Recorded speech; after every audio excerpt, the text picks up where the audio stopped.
Desmait Janata Generis. Ramlila मैदान में 24 मार्च को लाल झंडों के बीच जन आक्रोश रैली आयोजित हुई, जहां देश के अलग अलग हिस्सों से लोग जुटे। महंगाई, रोजगार, कृषि और नीतिगत बदलावों को लेकर उठे सवाल इस रैली के केंद्र में रहे। कार्यक्रम की शुरुआत जन नाट्य मंच के क्रांतिकारी गीतों से हुई, जिनकी धुनें धीरे धीरे पूरे मैदान में फैल गई। इसके बाद भाषणों का सिलसिला शुरू हुआ, जिसमें एम.ए. बेबी, बृंदा करात और अमरा राम जैसे नेता मंच पर मौजूद रहे। बीच बीच में भीड़ से नारे उठते रहे, जो पूरे आयोजन की लय को बनाए रखते थे। रैली में उत्तर भारत के विभिन्न हिस्सों से लोग पहुंचे थे। कश्मीर, पंजाब, राजस्थान, हरियाणा और अन्य क्षेत्रों से आए लोग छोटे छोटे समूहों में मैदान में मौजूद थे। बच्चों, बुजुर्गों, महिलाओं और मजदूरों, किसानों की भागीदारी इस बात की ओर इशारा कर रही थी कि यह भीड़ किसी एक वर्ग तक सीमित नहीं थी। कई लोग अपने संगठनों के साथ आए थे, जबकि कुछ केवल सुनने और समझने के लिए मौजूद थे। रैली भारतीय कम्युनिस्ट पार्टी मार्क्सवादी द्वारा आयोजित की गई थी और यह पिछले कुछ हफ्तों में निकाली गई जन आक्रोश यात्राओं का समापन कार्यक्रम थी। इन यात्राओं के दौरान विभिन्न राज्यों में रैलियां और सभाएं आयोजित की गई थीं, जिनका उद्देश्य महंगाई, बेरोजगारी और नीतिगत बदलावों के खिलाफ जन समर्थन जुटाना बताया गया। रामलीला मैदान की यह रैली उसी अभियान का एक केंद्रीय पड़ाव थी, जहां इन मुद्दों को राष्ट्रीय स्तर पर सामने रखने की कोशिश की गई। मैदान में मौजूदा लोगों से बातचीत करने पर यह स्पष्ट हुआ कि उनकी चिंताएं अलग-अलग होने के बावजूद कई बिंदुओं पर मिलती-जुलती थी। इन बातचीतों में एक दिलचस्प अंतर भी दिखाई दिया। मंच से दिए जा रहे भाषणों के मुद्दे एक व्यापक राजनीतिक ढांचे में रखे जा रहे थे, जैसे कि पूंजीवाद, वैश्विक शिकायतें, नीतिगत बदलाव आदि। वहीं जमीन पर मौजूद लोग इन्हीं मुद्दों को अपने अनुभवों के जरिए समझा रहे थे, जैसे कि महंगाई, काम की अस्थिरता और खेती की लागत। यह अंतर पूरी तरह विरोधाभासी नहीं था, लेकिन यह दिखाता था कि एक ही मुद्दा अलग-अलग स्तरों पर अलग भाषा ले लेता है। अधिकतर लोगों ने अपनी बात रोजमर्रा के अनुभवों के आधार पर रखी, जैसे कि बढ़ती महंगाई, काम की अनिश्चितता और सरकारी नीतियों का असर। कुछ प्रतिभागियों ने यह भी कहा कि उन्हें लगता है कि फैसले ऐसे स्तर पर लिए जा रहे हैं जहां आम लोगों की भागीदारी सीमित है और यही दूरी उनके असंतोष का एक कारण बनती है। देश में जो मोदी जो गलत काम करे है, जैसे ट्रम्प से समझौता कर रहे हैं किसानों को, यानी किसानों की तो ये जमाए हुआ होगी भाई, फसल न ले को नहीं, वो अमेरिका से आओगा। ट्रम्प लगा दिया, वो ट्रम्प में यार ले उनका तो फ्री कर दिया, अपना 20-20% यानी और बताएगा ट्रम्प। इसलिए हम यानी यह रैली नौकरी है भाई, कुछ यो मोदी। इस तरह की बातों में यह आशंका स्पष्ट थी कि यदि आयात बढ़ता है और बाहरी उत्पाद सस्ते दामों पर उपलब्ध होते हैं, तो स्थानीय किसानों की स्थिति कमजोर हो सकती है। प्रतिभागियों के लिए यह केवल आर्थिक प्रतिस्पर्धा का सवाल नहीं था, बल्कि उनकी उपज के लिए बाजार और स्थिरता का प्रश्न भी था। इस चिंता को और स्पष्ट रूप से एक अन्य किसान ने सामने रखा, जिसने कृषि को देश की बुनियादी संरचना से जोड़कर देखा। जो केंद्र की सरकार है, इन्होंने 4 बिल जो है पास किए हैं। जो 4 बिल है वो बिजली बिल 2025 है, सीड बिल 2025 है, मनरेगा को खत्म करने का है, 4 लेबर कोड है, ये सारे लागू किए हैं इन्होंने मजदूरों किसानों के विरोध में पास की। 5वां जो है वो अमेरिका जो समझौता है, व्यापार समझौता है, वो सारा समझौता है वो अमेरिका के पक्ष में है, हमारे एंटी है, हमारे देश के एंटी है। जो हमारा माल बाहर जाएगा महंगा देखेगा, टैक्स लगेगा, जो उसका माल जहां आएगा उसको टैक्स कोई नहीं है, सस्ता देखेगा। इस बयान में किसान केवल एक पेशे के रूप में नहीं, बल्कि एक व्यापक सामाजिक और आर्थिक व्यवस्था के हिस्से के रूप में सामने आता है। यहाँ खेती को खाद्य सुरक्षा, रोजगार और सामाजिक स्थिरता से जोड़कर देखा गया और इसी आधार पर नीतियों का विरोध व्यक्त किया गया। रैली में मौजूद कई लोगों ने श्रम कानूनों को लेकर भी अपनी चिंता जताई। बातचीत में यह बात सामने आई कि नए लेबर कोड को मजदूरों के अधिकारों के लिए चुनौती के रूप में देखा जा रहा है। और फिर उनका सस्ता लेके उरे बेचेगा तो भाई हमारे ये किसान मर जाएंगे, हमारा किसान खत्म हो जाएगा।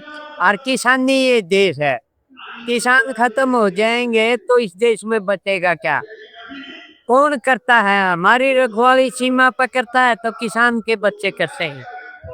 और देश का पेट भरते हैं तो किसान फसल उगा के वो पेट भरते हैं। और उसी के खिलाफ ये मोदी काम कर रहा है, हमें ये अच्छा नहीं लगता। इन बातों में यह संकेत था कि मजदूरों की सुरक्षा, काम की शर्तें और सरकारी योजनाओं जैसे कि मनरेगा को लेकर असंतोष मौजूद है। प्रतिभागियों का मानना था कि इन बदलावों का असर सीधे उनके काम और आय पर पड़ेगा। कुछ प्रतिभागियों ने इन मुद्दों को अधिक संरचित और नीतिगत भाषा में रखा। उन्होंने विभिन्न बिलों और प्रस्तावित कानूनों का उल्लेख करते हुए अपनी निराशा सामने रखी। यो 4 लेबर कोड है यो रद्द करो। इसमें मजदूर तो जमाए बर्बाद हो लिया। मजदूरों को यानी मनरेगा या बंद कर दी, लेबरों की कापी थी मजदूरों की वो बंद कर दी। सब क्या ही प्रतिबंध, सब क्या ही कहा ये अपना कुंडली मार के बैठना था नाक की। इस तरह की बातचीत में बिजली बिल, बीज कानून और श्रम कोड जैसे मुद्दे एक साथ सामने आए। इसके साथ ही व्यापार समझौतों को लेकर यह तर्क भी दिया गया कि अंतर्राष्ट्रीय व्यापार में असमान शर्तें घरेलू उत्पादकों को नुकसान पहुंचा सकती हैं। यह दृष्टिकोण अधिक संगठित राजनीतिक समझ को दर्शाता है, जहां अलग अलग नीतियों को एक व्यापक आर्थिक दिशा के हिस्से के रूप में देखा जा रहा था।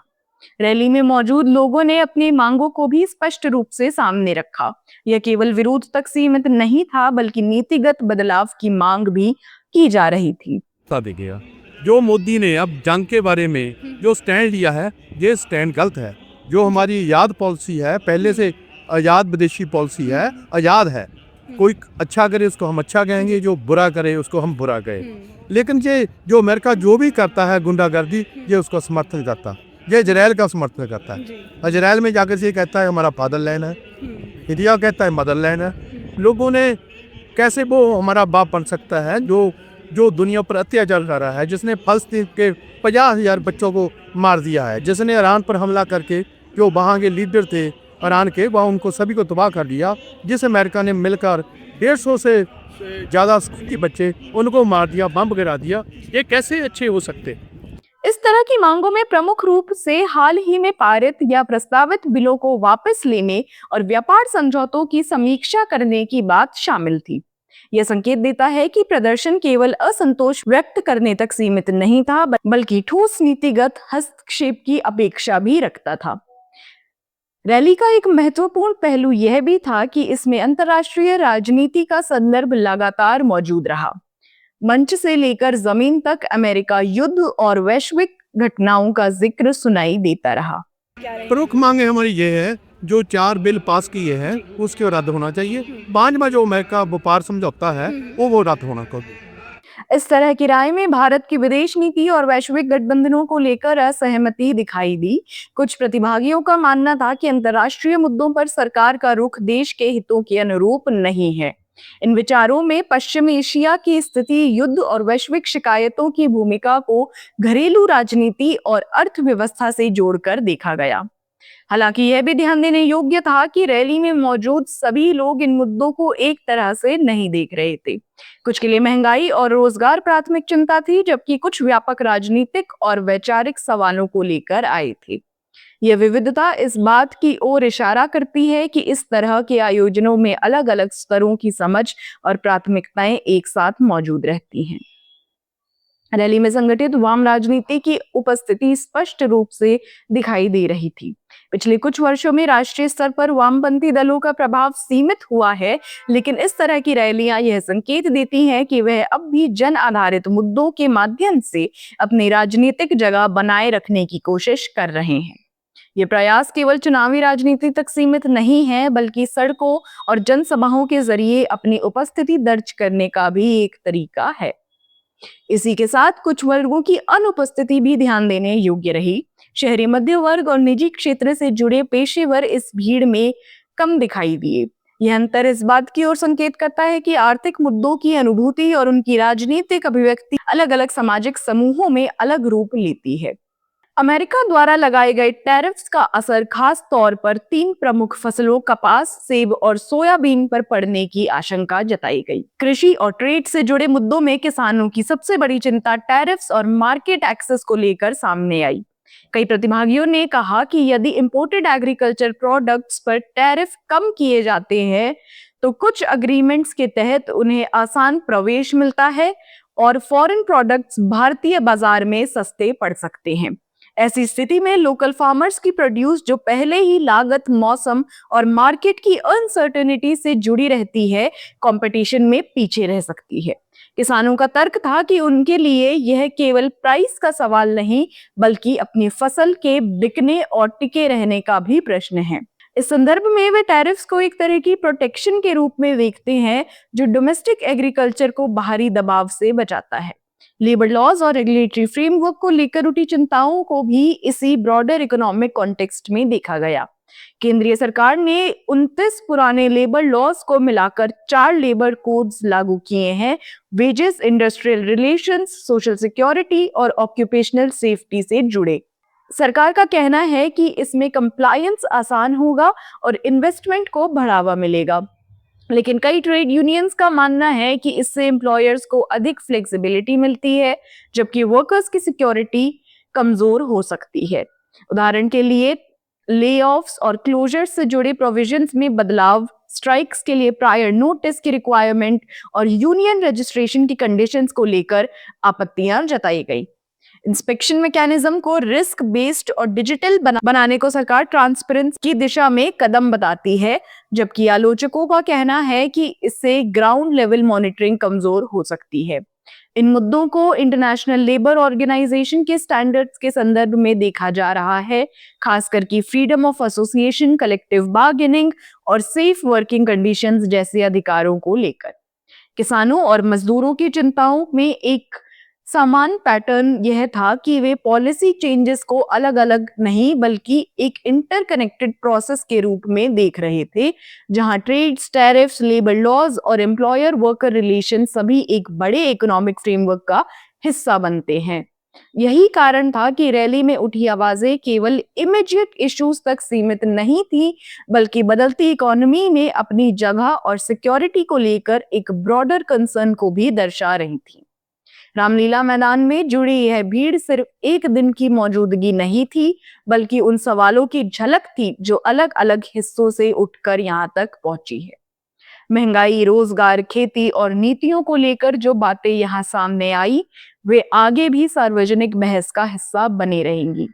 इस तरह की रैलियां शायद तुरंत समाधान नहीं देती, लेकिन वह ये जरूर दिखाती हैं कि लोग अपनी बात कहने और उसे साझा करने के लिए अब भी एक मंच तलाश रहे हैं, और यही किसी भी लोकतांत्रिक प्रक्रिया का एक अहम हिस्सा है। आप सुन रहे थे लेट्स माइक। धन्यवाद। आप सुन रहे थे let's mic more than radio. Follow कीजिए हमें हमारे सोशल मीडिया प्लेटफॉर्म्स पर। It's time for news. It's time for more than radio. Presenting the first radio news app, Let's Mic. Let's Mic, a news-based app on your phone where you get to watch and listen news, talk shows, interviews, radio show podcasts. On Let's Mic, you get all relevant information of TV, print, radio, podcast, and digital. Let's Mic talks about every segment of life.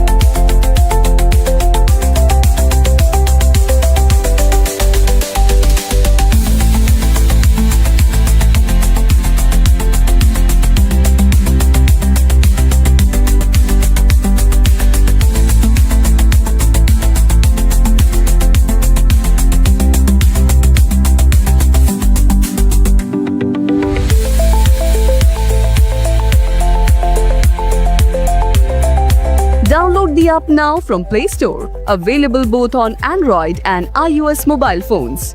Follow us on YouTube, Instagram, Twitter, LinkedIn, Facebook, Telegram, WhatsApp, Snapchat. Let's talk, let's connect, and let's mic. It's time for news. It's time for more than radio. Presenting the first radio news app, Let's Mic.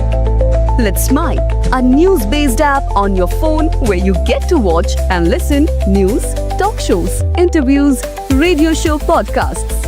On Let's Mic, you get all relevant information of TV, print,